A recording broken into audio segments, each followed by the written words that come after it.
أعوذ بالله من الشيطان الرجيم. بسم الله الرحمن الرحيم. وجاء إخوة يوسف فدخلوا عليه فعرفهم وهم له منكرون. ولما جهزهم بجهازهم قال ائتوني بأخ لكم من أبيكم ألا ترون أني أوفي الكيل وأنا خير المنزلين. صدق الله العظيم. سبحانك لا علم لنا إلا ما علمتنا إنك أنت العليم الحكيم. وجاء اور آئے اخوت بھائی یوسف علیہ السلام کے، فدخلوا پس وہ داخل ہوئے علیہ اس پر، فعرفہم پس اس نے پہچان لیا ان کو، وہم اور وہ لہو اس کو، منکرون نہ پہچان سکے. ولما اور جب جہزہم اس نے تیار کروایا، بجہازہم ان کے سامان کو، قال اتونی تو فرمایا لے کر کے آنا میرے پاس، بأخ لکم اپنے بھائی کو، من ابیکم جو تمہارے باپ کی طرف سے ہے، الا ترون کیا تم دیکھتے نہیں ہو، انی یہ کہ میں اوفی پورا بھر کر کے دیتا ہوں، الکیلا پیمانہ، وانا اور میں خیر و بہترین، المنزلین مہمان نواز ہوں. حضرت یوسف علیہ السلام کے قصے سے ایک سبق ہمیں یہ بھی ملتا ہے کہ اگر صرف ایک آدمی بھی ہو جو ایمان والا ہو، اچھے اخلاق کا مالک ہو، بہترین کردار کا مالک ہو، ایک اکیلا فرد بھی اسلامی حکومت کو برپا کر سکتا ہے. جیسے کہ دیار غیر سے تشریف لائے تھے کنعان سے مصر کو حضرت یوسف علیہ السلام، لیکن اپنے ایمان کی طاقت پر، اخلاق کی طاقت پر، بہترین سیرت و کردار کے پل بوتے کے اوپر اللہ کی تائید اور نصرت سے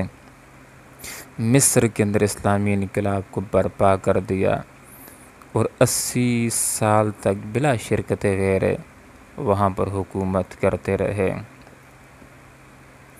حضرت یوسف علیہ السلام نے خواب کی جو تعبیر فرمائی تھی سچی ثابت ہوئی، اور قحط کا زمانہ شروع ہو گیا. قحط کے 7 سال شروع ہو گئے. قحط کے ان سالوں کی طرف اشارہ ایک حدیث سے بھی ملتا ہے کہ ایک دفعہ آپ صلی اللہ علیہ وسلم نے کفار مکہ کے حق کے اندر بد دعا کی تھی کہ اللہ ان کو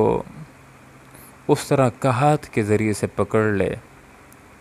کہ جس طرح قحط حضرت یوسف علیہ السلام کے دور کے اندر آیا تھا،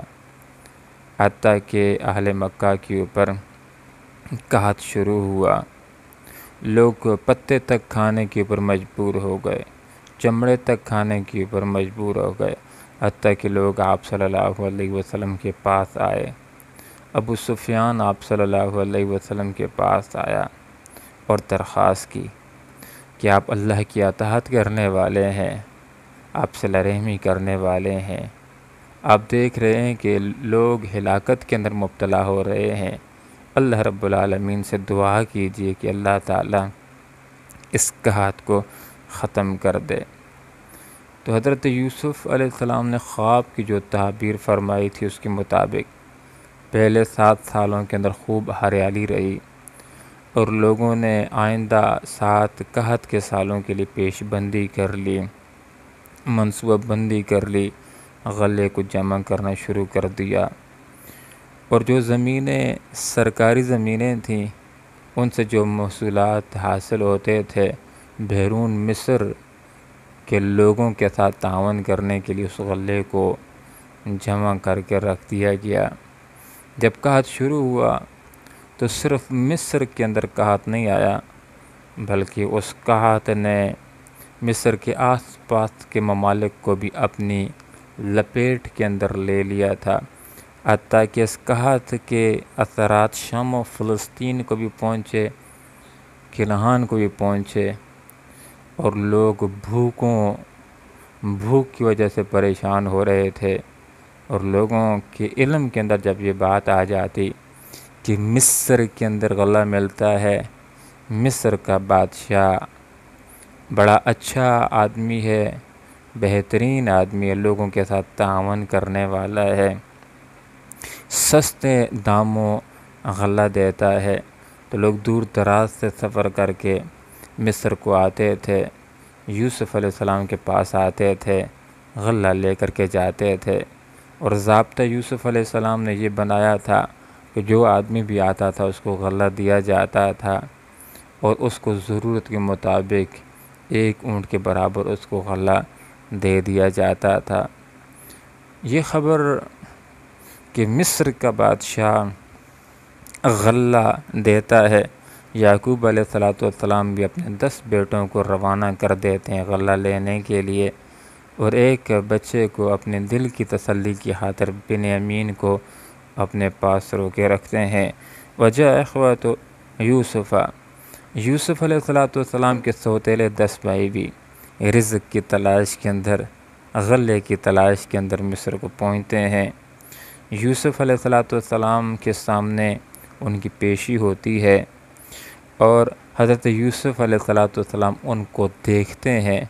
پہلی نظر کے اندر ہی پہچان لیتے ہیں، چونکہ بڑے تھے، ان کے جسموں کے اندر اتنا کچھ تغیر نہیں ہوا تھا، دیکھا، بات چیت ہوئی، پہچان گئے کہ یہ میرے سوتیلے بھائی ہیں، وہم لوگ منکرون، اور وہ اس کو نہ پہچان سکے، اس لیے کہ ان کے خواب و خیال کے اندر بھی یہ بات نہیں تھی کہ وہ 17 سالہ نوجوان، وہ یوسف، وہ ہمارا بھائی کہ جس کو ہم نے کنویں کے اندر پھینک دیا تھا، وہ بھی مصر کے سیاہ سفید کا مالک ہو سکتا ہے، وہ بھی مصر کا بادشاہ ہو سکتا ہے۔ اور چونکہ اس وقت عمر بھی 17 سال تھی، اب عمر 38 سال ہو چکی تھی، 38 سال ہو چکی تھی، تو اس وجہ سے بھی حضرت یوسف علیہ السلام کو وہ پہچان نہ سکے کہ یہ یوسف ہے، ہمارا بھائی ہے۔ ولما جہزهم، جس وقت حضرت یوسف علیہ السلام نے ان کے سامان کو تیار کروا دیا، غلے کو تیار کرا دیا، تو یوسف علیہ السلام نے ان سے یہ بات کہی کہ تم جو یہ بات ذکر کر رہے ہو کہ ہمارا ایک اور بھائی بھی ہے، سوتیلا بھائی ہے، باپ شریک ہمارا بھائی ہے، اس کے لیے بھی غلہ دے دیجئے، تو اس کے لیے غلہ دینا یہ تو قاعدے کے خلاف بات ہے، لہذا آئندہ جس وقت تم آؤ گے تو اس بھائی کو ساتھ لے کر کے آنا، تاکہ یہ بات بھی ثابت ہو جائے کہ واقعی تم جھوٹ نہیں بول رہے تھے، جھوٹ بول کے اضافی غلہ حاصل کرنے کی کوشش نہیں کر رہے تھے۔ ہاں اگر اس کو نہ لائے تو اس سے بات یہ سامنے آ جائے گی کہ تم جھوٹ بول رہے تھے، پھر اس کی سزا تم کو یہ ملے گی کہ تمہیں بھی غلہ نہیں دیا جائے گا۔ اس لیے حضرت یوسف علیہ السلام کی چاہت یہ ہوئی کہ اس کے بھائی بار بار اس کے پاس آتے رہیں، اور خاص طور پر اس کے سگے بھائی بنیامین کو بھی لے آئیں تاکہ اس کے ساتھ ملاقات ہو سکے۔ قال، تو یوسف علیہ السلام نے کہا کہ میرے پاس لانا بِأَخٍ لَكُمْ، اپنے بھائی کو، من ابیکم، جو تمہارا باپ شریک بھائی ہے، جو باپ کی طرف سے، الا ترون، کیا تم غور نہیں کرتے ہو، انی اوفی الکیل، یہ کہ میں پورا بھر کر کے غلہ دیتا ہوں، پیمانہ بھر کر کے دیتا ہوں، اور دیکھتے نہیں ہو کہ میں بہترین مہمان نواز بھی ہوں۔ اس کا نتیجہ یہ ہونا چاہیے کہ جب بھی تمہیں دوبارہ غلے کی حاجت ہو تو تمہیں ضرور آنا چاہیے، اور اپنے بھائی کے لیے غلہ چاہیے تو اس کو بھی ضرور تمہیں لانا چاہیے، میرے پاس لانا چاہیے، تاکہ اس کو بھی جس طرح تمہاری خدمت کی گئی اس کی بھی خدمت کی جائے، تمہاری مہمان نوازی کی گئی اس کی بھی مہمان نوازی کی جائے، تمہیں بھرپور انداز کے اندر پورا بھر کر کے غلہ دیا گیا ہے، اس کو بھی غلہ دیا جا سکے۔ یہاں پر ایک مفسرین حضرات نے یہ نقطہ لکھا ہے کہ حضرت یعقوب علیہ السلام کو جس وقت بچوں نے آ کر کے اس بات کی خبر دی تھی کہ ہمارے بھائی کو بھیڑیے نے کھا لیا ہے۔ تو یعقوب علیہ السلام نے صبر کیا، دھیان اس کی طرف نہیں گیا کہ موقع کے پر چلے جاتے اور دیکھتے کہ کہاں پر خون گرا ہے، کہاں پر خون نہیں گرا ہے، کہاں پر میرے بچے کی ہڈیاں ہیں، کہاں پر ہڈیاں نہیں ہیں۔ دھیان اس کی طرف نہیں گیا کہ اللہ تعالیٰ بوڑھے باپ کا ایک امتحان لینا چاہتا تھا۔ دوسری طرف مفسرین حضرات نے یہ بات بھی ذکر کی ہے کہ باپ کے ساتھ بھی ایک محبت بھی ہوتی ہے، شفقت بھی ہوتی ہے۔ تو یہ 17 سال سے لے کر کے 38 سال کے درمیان جو عرصہ ہے، یوسف علیہ السلام بھی اگر چاہتے تو مصر کے اندر سے کسی نہ کسی طرح پیغام اپنے باپ تک پہنچا سکتے تھے کہ ابا جان میں حیات ہوں، خیریت سے ہوں۔ جیل کے اندر جب تھے اس وقت بھی کوئی صورت بن سکتی تھی ابا جان کو خبر کرنے کی کہ میں حیات ہوں، خیریت سے ہوں۔ اور خاص طور پر جس وقت مصر کے بادشاہ بن گئے تھے، خود چلے آتے یا کسی قاصد کو بھیج دیتے اور ابا جان کو یہ خبر کر دیتے کہ میں حیات ہوں، لیکن خبر نہ کی۔ مفسرین حضرات نے جواب یہی دیا ہے کہ ان کو اللہ رب العالمین کی طرف سے حکم یہی تھا کہ فی الحال اپنے بارے میں اپنے باپ کو خبر نہیں دینا ہے، وگرنہ جو 10 بھائی آئے ہوئے تھے تو ان کو بھی یہ بات بتلا سکتے تھے کہ چلے جاؤ ابا جان سے یہ بات کہہ دو کہ میں حیات ہوں، میں ہی یوسف ہوں،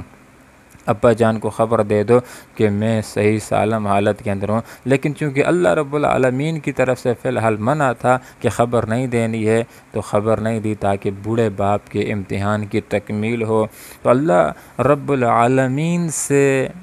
یہ دعا کرتے ہیں کہ اللہ تعالی ہمیں اپنے دین کو سمجھنے کی توفیق عطا فرمائے، دین کی اور اپنے امور کی حکمتیں کیا ہیں یہ اللہ رب العالمین ہی بہتر جانتا ہے۔ اللہ سے دعا کرتے ہیں کہ اللہ تعالی ہمیں بھی عافیت کی زندگی نصیب فرمائے، اللہ تعالی دین کو سمجھنے کی توفیق عطا فرمائے، اللہ تعالی ہمیں عافیت کی زندگی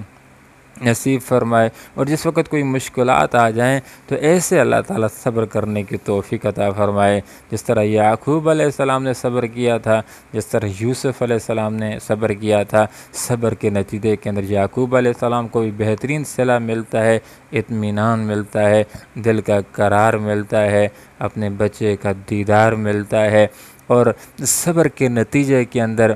حوصلے کے نتیجے کے اندر حضرت یوسف علیہ السلام کو مصر کا اقتدار نصیب ہوتا ہے، اپنے خواب کی تعبیر نصیب ہوتی ہے، بھائیوں کے ساتھ اور اپنے والد کے ساتھ ملاقات نصیب ہوتی ہے۔ اللہ رب العالمین سے دعا کرتے ہیں کہ اللہ تعالی عمل کی توفیق عطا فرمائے۔ آمین۔ وآخر دعوانا ان الحمد للہ رب العالمین۔